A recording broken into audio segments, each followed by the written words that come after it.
मेहरबानी फरमाई जो जानवरन हिक बे के मुबारकूं दई करे सभिनी हिक बे के बुधायो त अल्लाह जी मेहरबानी थी वैया दुख डोलावा दूर थी वया हाने रब करीम जा रहमतन जा मीह बुठा त हाने बहारूं ही बहारूं होंदियूं सुभान अल्लाह। अॻ में दुनिया में छा थींदो हुयो ईरान जी सरजमीन ते माण्हू बाहि जी पूजा कंदा हुया समझो पिया 1000 सालन खां किताबन में ईंदो उते बाहि हिकड़ी बरंदी रहंदी हुई माण्हू उनई जी पूजा कंदा रहंदा हुया वडो काठ उन जे लाइ गॾु थींदो हुयो ऐं पोइ माण्हुनि जी ड्यूटी हुई त कॾहिं बि मिंट जे लाइ बि उनखे विसामण न ॾियनि छो त हू उनजी पूजा कंदा हुया उन्हनि खे पंहिंजो महबूब सम्झंदा हुया।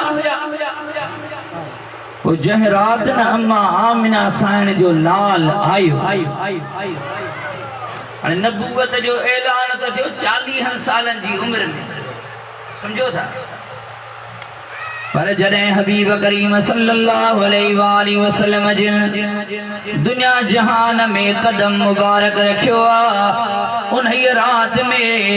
इहो जेको 1000 साल खां वठी करे बाहि जो मच भरी रहियो हुयो हबीब जे अचण सां यकायक बाहि विसामी वई जंहिंजी पूजा कई वेंदी हुई उते केतिरा ई माण्हू हैरान थी विया त हिनखे थी छा वियो छाजे करे या बाहि विसामी वई आहे पर इहो दुनिया खे ॿुधाइणो हुयो त उहा ज़ात अची वई आहे जेका शिरक कुफ्र जी पाड़ी पटे छॾींदी। हबीब जा आशिक़ो अले केतिरियूं ख़राबियूं महबूब जे अचण खां अॻ में दुनिया में हुयूं पर महबूब करीम आया त उहे केतिरियूं ई ख़राबियूं मिटिजी वयूं महबूब जे अचण सां ई मेहर जा मींह बुठा रब करीम करम नवाज़ियूं कयूं जीअं हाजी साहिब गुलाम नबी महेसर फरमायो सुभान अल्लाह ॿुधंदव त सुभान अल्लाह हथ मथे करे सुभान अल्लाह फरमाए थो सुकल सरज़मीं ते सुठियूं सावकूं थियूं उथो माल छोड़ियो मके पाक वारा सभई चो सुभान अल्लाह। सुकल सरज़मीं ते सुठियूं सावकूं थियूं उथो माल छोड़ियो मके पाक वारा वरी पोए सोहणे दिलदार वांगे न दिलदार ईंदा दुनिया में दोबारा अगे धन धनारन सभिन जामरन प्या न हो गाह पानी न चांगा चरन प्या न चांगा चरन प्या अची जूए में वियो अहिड़ो जवान आहे